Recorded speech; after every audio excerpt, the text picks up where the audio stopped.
Bom, pessoal, vamos dar continuidade à nossa aula a partir do vídeo que o áudio não saiu, né? Ficou muito baixo o som. Então, vamos continuar, finalizar esse conteúdo a partir do vídeo, ok? Eu vou projetar agora aqui, tá? Em perfeitas condições, sem correr.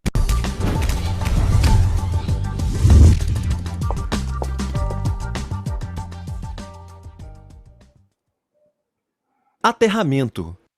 Um dos objetivos do aterramento de uma instalação pode ser direcionar possíveis correntes de fuga para a terra, protegendo as pessoas e preservando os equipamentos. O aterramento fornece um caminho em paralelo para a terra, de menor resistência. Sabemos que a terra tem menor potencial.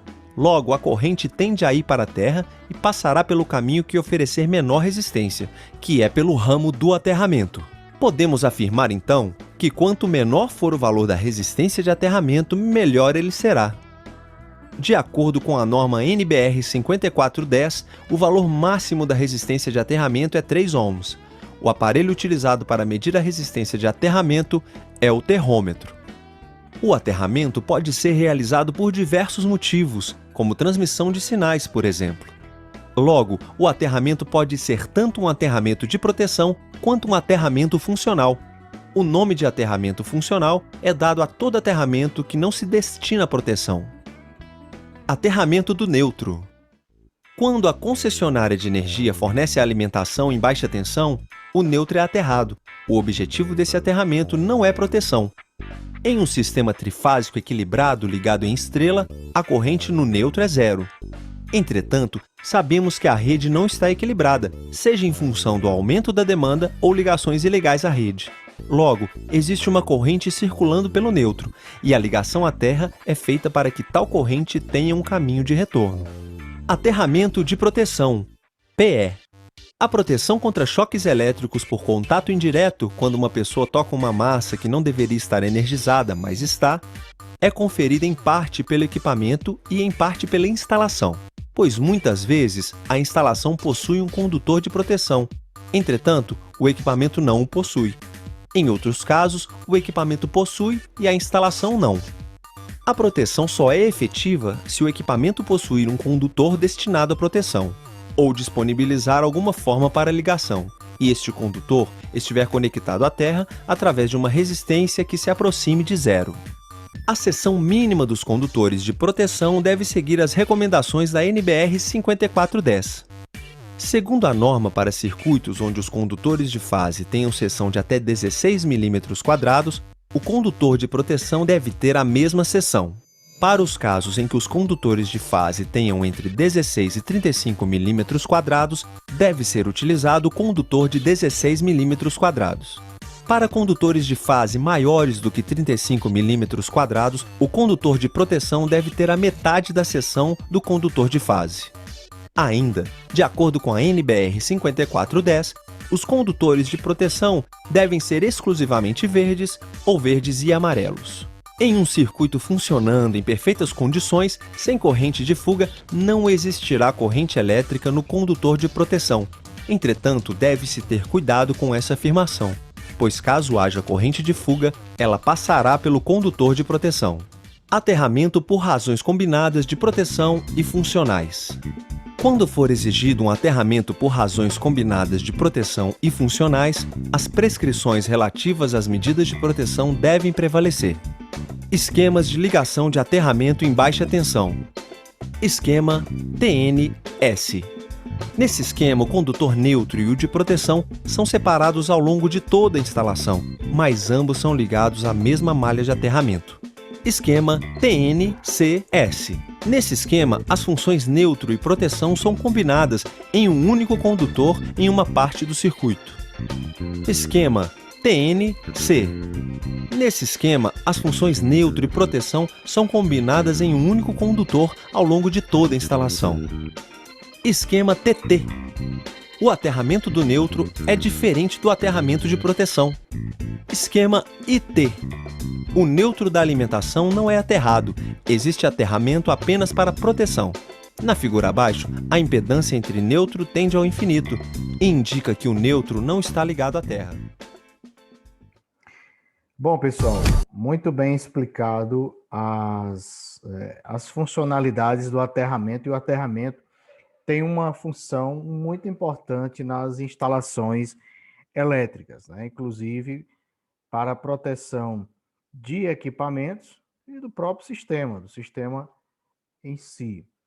E uma função muito importante para a aplicação diretamente no CEP, de acordo com a NR10, é a utilização do aterramento temporário para equipotencialização das fases do sistema, tá?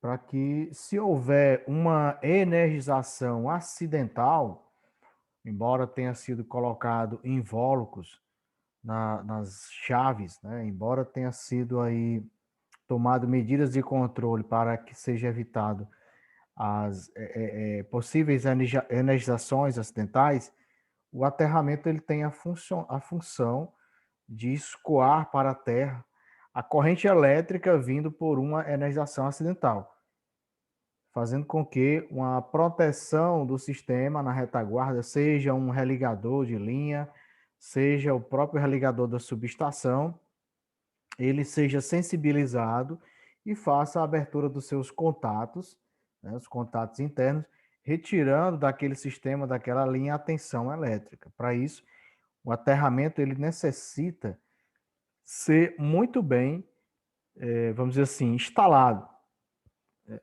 É possível verificar que algumas equipes não fazem a instalação da forma correta no sentido de colocar o trado no solo, né? Muitos colocam ali apenas até a parte que compreende a ponteira desse fuso, dessa haste, né? Onde o correto seria ficar com 70% fincado no solo.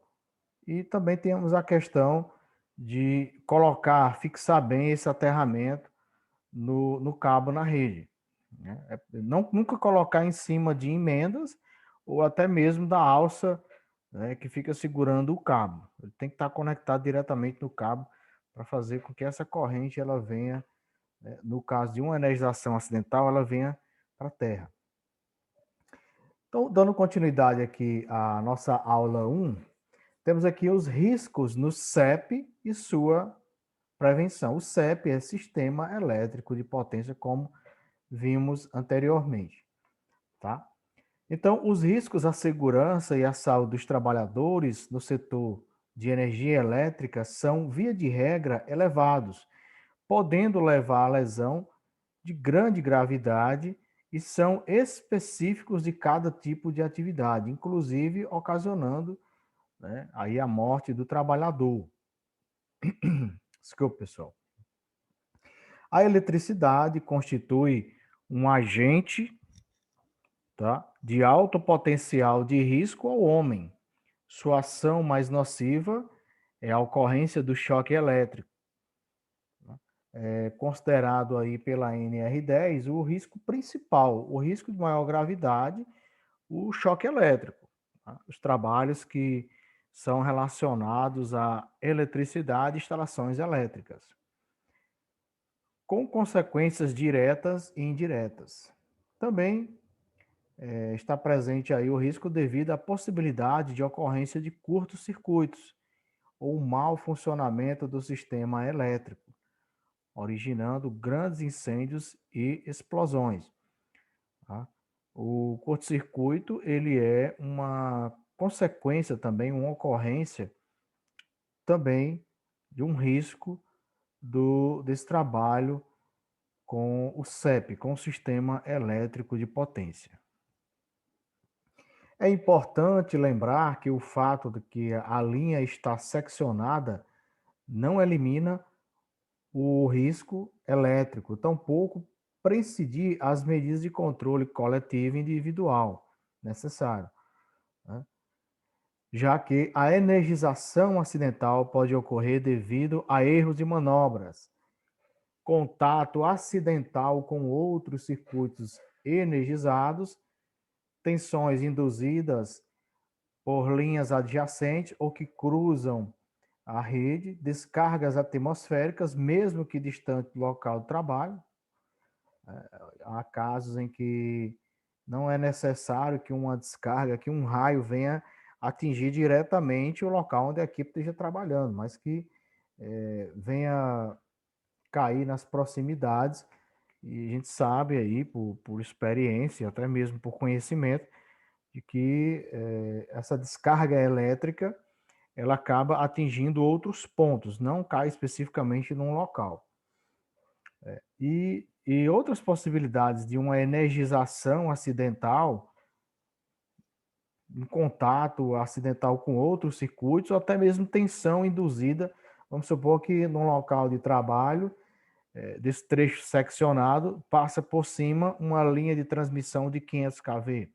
Então, existe ali uma possibilidade de uma energização daquele trecho através da tensão induzida, devido ao nível de tensão, né, o alto nível de tensão dessa linha.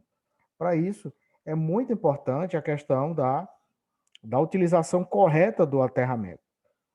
Tá? Aterrar aquele trecho para que, se houver uma energização, como citado nesses casos aqui, essa corrente elétrica ela seja escoada para a terra, protegendo aí o trabalhador.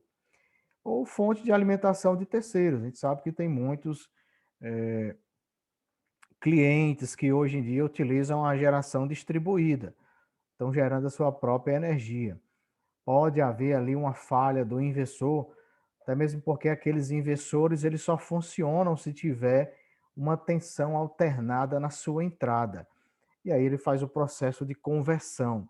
Os painéis estão gerando uma tensão contínua, entra nesse inversor, o inversor checa uma tensão de corrente alternada na sua entrada e ele faz o processo de conversão, essa transformação de corrente contínua em alternada. Esses inversores não é para funcionar, eles não funcionam se não tiver a presença de uma tensão alternada. Mas aí nada impede que qualquer pessoa, um cliente, ele tenha ali um gerador de energia a gasolina e aí resolva conectar isso na sua residência e não faça o seccionamento, né? Ele não tem aí um dispositivo que seccione a sua residência, a sua instalação do sistema elétrico, e ele vai estar fornecendo tensão para o sistema. Esse é um risco também. Então, deve ser identificado esses clientes que possuem geração de energia dentro de um trecho de um desligamento para evitar também aí essa questão de um risco de energização acidental, tá? Que é o foco aqui desse momento, a questão da energização acidental. Então, desse modo, podemos analisar alguns desses riscos, tais como as proximidades e contato com partes energizadas, a indução e campos eletromagnéticos, descargas atmosféricas, choques causados por acoplamento capacitivo, trabalho em altura, máquinas e equipamentos. Então, está aqui em destaque a questão da proximidade e contato com partes energizadas, ok? É o principal causador de acidente no setor, ocasionando, né, no fenômeno do choque elétrico. O choque elétrico ele constitui um estímulo rápido e acidental sobre o sistema nervoso devido à passagem da corrente elétrica acima de um determinado valor pelo corpo humano, tá? Então, a descrição do choque elétrico, pessoal, o que é o choque elétrico? Choque elétrico nada mais é do que a passagem da corrente elétrica, a passagem de elétrons pelo nosso corpo, né? Pelo corpo do ser humano. E a passagem da corrente elétrica, ela provoca um efeito Joule. O que é esse efeito Joule? O efeito Joule, né? Escreve-se assim, Joule. Tá? O efeito Joule. O que é o efeito Joule? É o efeito do aquecimento, é um aquecimento provocado pela passagem de elétrons por um fio condutor ou por um condutor. Tá? O corpo humano ele pode servir de condutor naquele instante em que passe essa corrente elétrica. Tá? Não necessariamente que seja, ninguém vai utilizar um corpo humano para passar corrente elétrica, mas naquele instante que há um contato com uma parte energizada, uma parte viva, então aí uma passagem de corrente elétrica.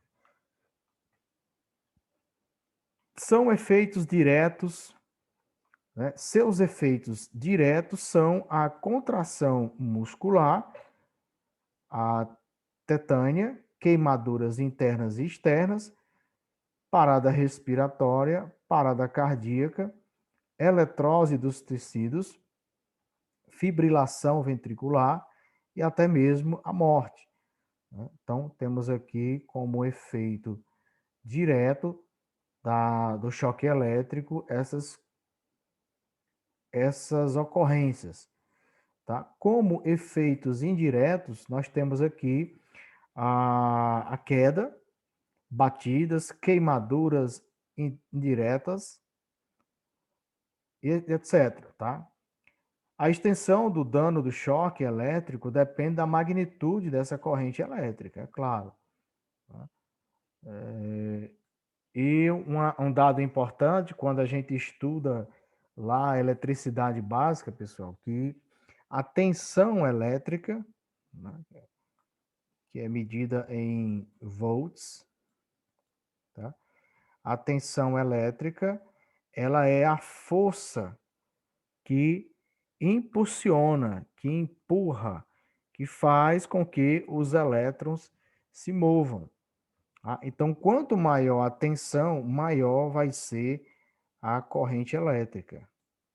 Tá? Por isso que as tensões elétricas de linhas de transmissão, há aquelas aberturas de arco, porque ali existe uma força muito grande que faz com que esses elétrons se movimentem de forma que é necessário ter um isolamento, um material isolante muito bom para poder barrar a passagem daqueles elétrons. Tá? Então, quando a gente estuda eletricidade básica, nós observamos que a força que empurra esses elétrons, que faz esses elétrons se movimentar num sentido, é a tensão elétrica, é o volt.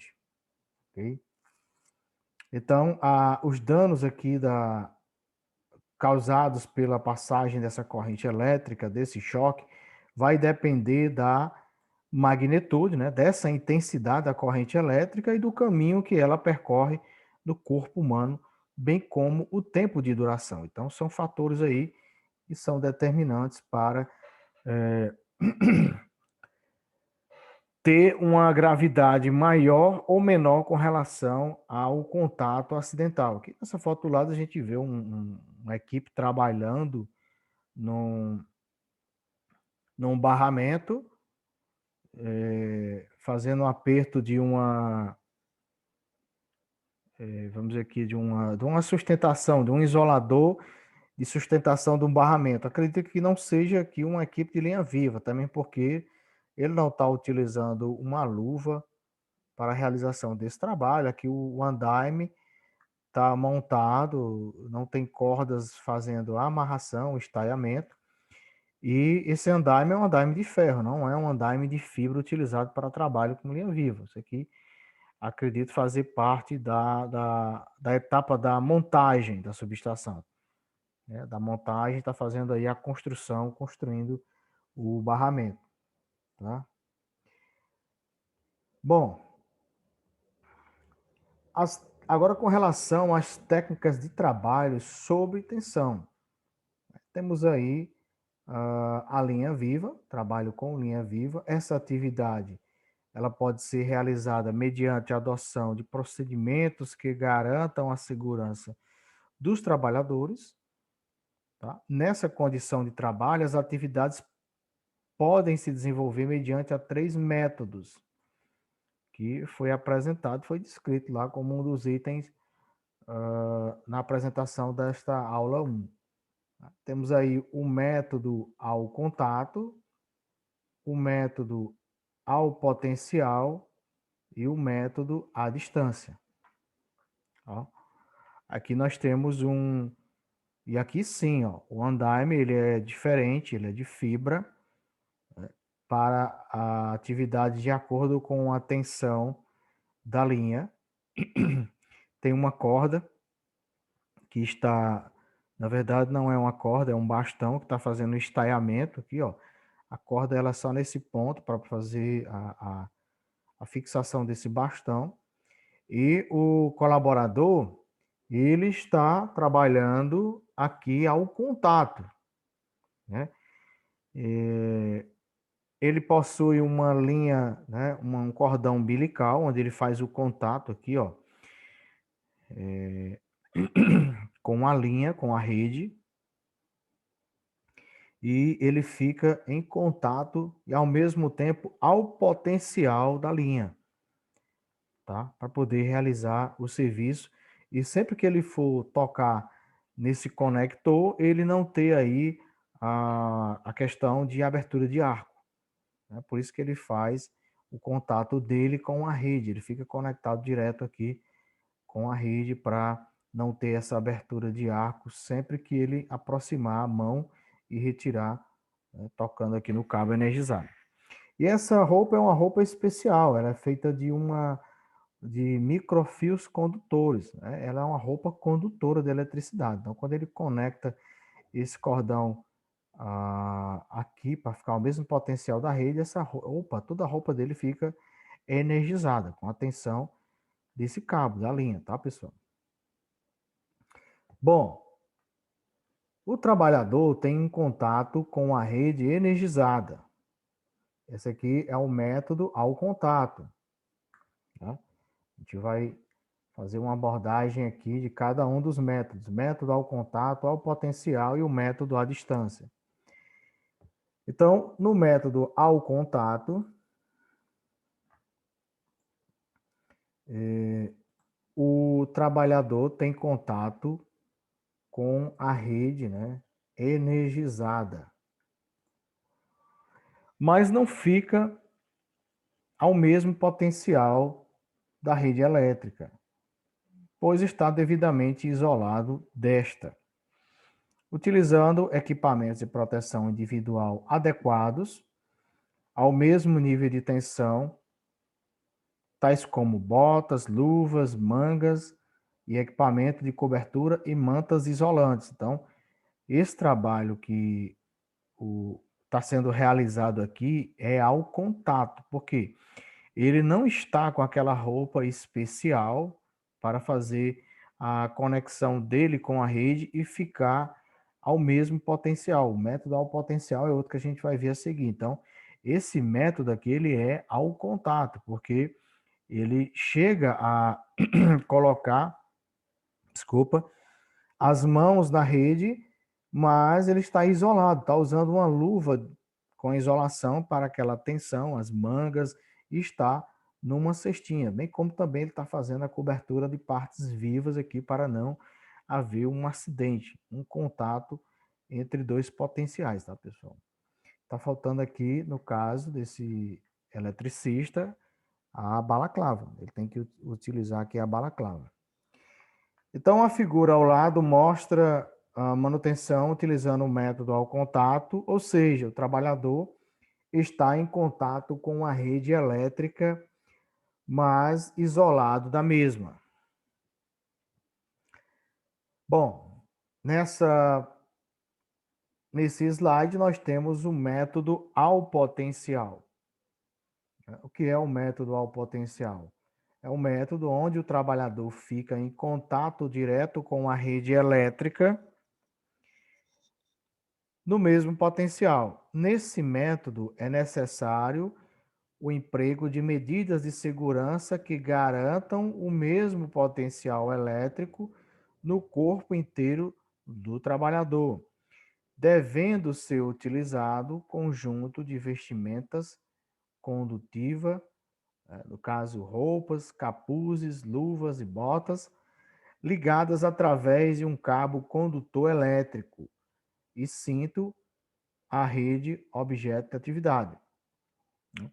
É possível diferenciar o trabalho ao contato e o trabalho ao potencial pela utilização dessa roupa, pessoal. O trabalho ao potencial, ela geralmente a cor da roupa é essa aqui, esse cinza claro. E a característica é que o eletricista ele usa um grampo ou então esse cordão que se conecta à rede. Isso aqui também está trabalhando ao potencial, nessa figura do lado. Temos aqui uma troca de isoladores na rede, né? Ele está conectado aqui, ó, a roupa dele está em contato direto com a rede, e aqui nesse caso ele está usando uma luva especial também, que é condutora de eletricidade. Ele não vai utilizar aqui, no caso, uma luva isolante, ele utiliza uma luva que faz contato elétrico também. Então, toda a sua roupa aqui, toda a sua vestimenta está com a mesma tensão da linha, desse ponto de trabalho. Então, há uma diferença aí, ó. Aqui é um método ao contato, onde você tem que utilizar luvas isolantes, mangas e equipamentos, né, para você não ficar em contato direto com a rede. E aqui não, você tem um contato direto com a rede, inclusive através desse cordão, né, de equipotencialização, a sua roupa fica com o mesmo nível de tensão da rede. Aí requer um cuidado maior, para que o eletricista não venha fazer aí contato com outras partes, não. Ele pode provocar aí uma abertura de um arco elétrico. Tá? Bom, esse é o método à distância. É muito utilizado, né, por equipes de linha viva, para atividades em 69 kV. Nós temos aí, a Cosampa tem uma equipe que trabalha nas linhas, trabalha em subestação. Ora, é preciso fazer, né, na maior parte nas linhas, o trabalho à distância, utilizando bastões, e em algumas situações se faz necessária a utilização dessa vestimenta especial, dessa roupa, que é um conjunto, como já foi dito, de vestimentas condutiva, ela conduz eletricidade, tá? Para realizar trabalhos específicos feitos em andaimes. Aqui ele está, o eletricista ele está numa escada, né, improvisado, inclusive, através de amarrações de corda, fazendo um trabalho de limpeza aqui na cadeia de isoladores. Esse método, onde o trabalhador interage com a parte energizada à distância, segura, através do emprego do procedimento, estruturas, equipamentos, ferramentas e dos dispositivos isolantes apropriados. São também necessários treinamentos e condicionamentos específicos dos trabalhadores em tais atividades. Nessa técnica, devem ser respeitadas as distâncias exigidas pela NR10, no que se refere à zona livre, zona controlada e à zona de risco. Tá? Que são essas zonas? As zonas que a gente, né, já viu e já conhece. A gente tem um ponto energizado, vamos representar por um cabo, e temos aqui a primeira área de entorno, que seria a zona de risco. Né? Logo, mais a área seguinte aqui, nós temos aqui é a zona de risco, ZR. Temos a zona controlada e fora dessa zona, que ficou parecido com um S, mas é um C. E temos aqui o ZL, que é a zona livre, é uma zona que está, né, fora do perigo para realização de trabalhos. Aí seria a proximidade de uma rede energizada. Mas nessas duas áreas aqui é necessário, de acordo com o item 10.6 10.8 da NR10, treinamentos específicos para os eletricistas, os trabalhadores que irão desenvolver essas atividades. Tá? Então, devem ser respeitados de acordo com o anexo 1 da NR10, que é uma tabela que traz as distâncias de acordo com o nível de tensão para definição dessas zonas. Tá? Temos aí, tinha até como exemplo que a gente viu, a tensão maior ou igual a 10 kV, vou colocar 1 volts, e 15 kV, menor do que 15 kV. A distância dessa zona, o raio, tá? O raio dessa primeira área aqui, dessa ZR, da zona de risco, ela é de 0,38 metros, né? Ou 38 centímetros. O raio da zona, dessa zona controlada, ele acrescenta aí 1 metro, então fica 1,38 metros. Tá? Quando a tensão ela é maior, de acordo com a tabela, maior do que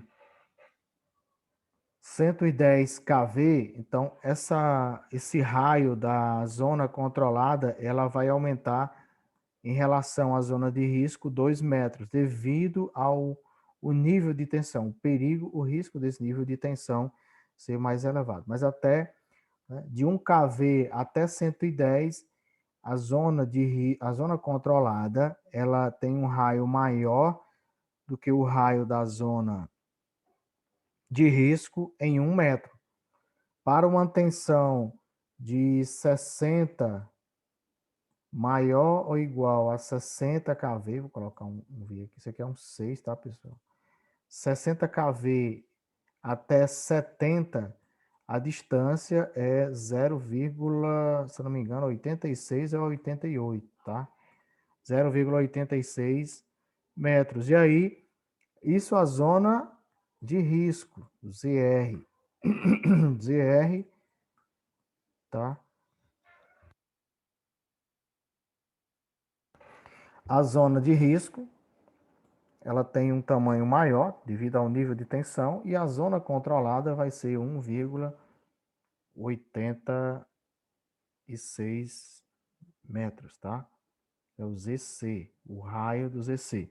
O raio parte aqui desse PE, PE que é o ponto elétrico, ponto energizado, tá? Esse centro aqui que representa o cabo da linha, ok? Bom, para exemplificar, pessoal, essa parte que eu falei do contato, do trabalho energizado ao potencial e ao contato, nós temos aqui, tá? Uns vídeos que vai nos dar uma visão, um norte com relação a... Espera aí, deixa aqui, só um instante. Acabei tirando a apresentação aqui, vamos voltar aqui. Ó, vamos ver aqui, ó. É possível observar, ó, a aproximação do eletricista e ele conecta esse grampo na linha para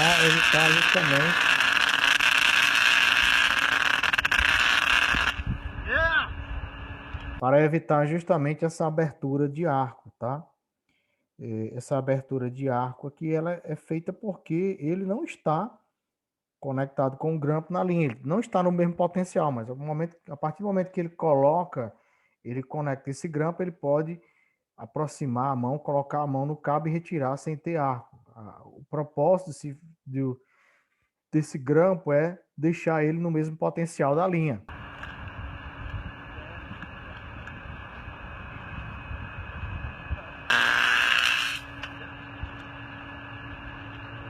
Aí ele consegue realizar o trabalho da forma segura. Para quando ele tira o grampo, aí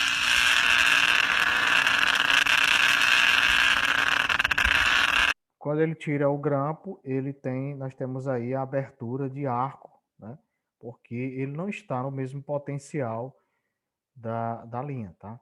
Então, o propósito de se colocar esse grampo, olha, quando ele aproxima, há uma abertura de arco, ele poder manusear as mãos, pegar uma ferramenta, retirar a alça, tirar um grampo, sem ter abertura de arco. Uma vez que ele tira essa conexão, aí fica essa abertura de arco.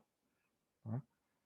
Bom, nesse outro vídeo aqui nós temos um trabalho também realizado por Saindo do potencial agora. uma equipe de linha viva, ó, Serviço concluído em uma das fases. com 2 andaimes montados. Agora é a hora. E é possível observar, né, o uso da roupa conectora, condutiva, e o barulho aí do centelhamento do cabo da rede, né? Atenção, está energizado. Então, esse trabalho aqui, ele é um trabalho ao potencial, tá, pessoal? Quando usa essa roupa, trabalho ao potencial. O eletricista que está realizando o serviço, ele fica no mesmo potencial da rede, né, da rede elétrica, da rede energizada. Se for uma linha de 69, ele vai ficar com a tensão aí, não é 69, tá? 69 vai ser entre fase e fase, ele vai ficar com a tensão da linha que ele está em contato, da fase em que ele está em contato, que é 69.000 dividido por raiz de 3. Tá? Eles estão fazendo a conexão aqui, ó, tem um jumper. É possível observar que tem um jumper recolhido aqui.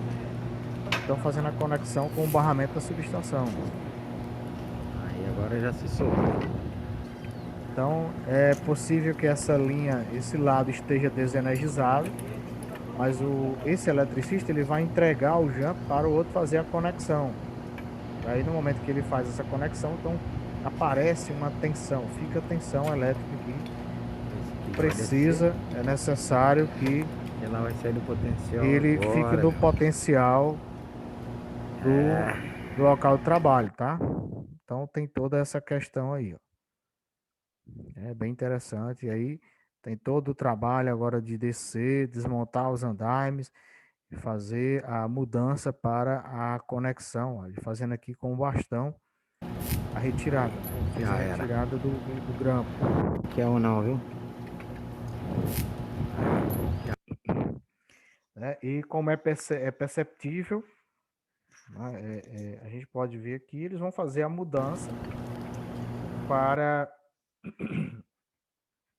do local de trabalho, tá? Para esse lado aqui, para realizar a conexão desse jumper na linha, tá? Da linha no barramento. Bom, pessoal, essa aula 1, ela finaliza aqui. Nós teremos na sequência a nossa aula 2, tá? Agradeço a participação de todos e até logo.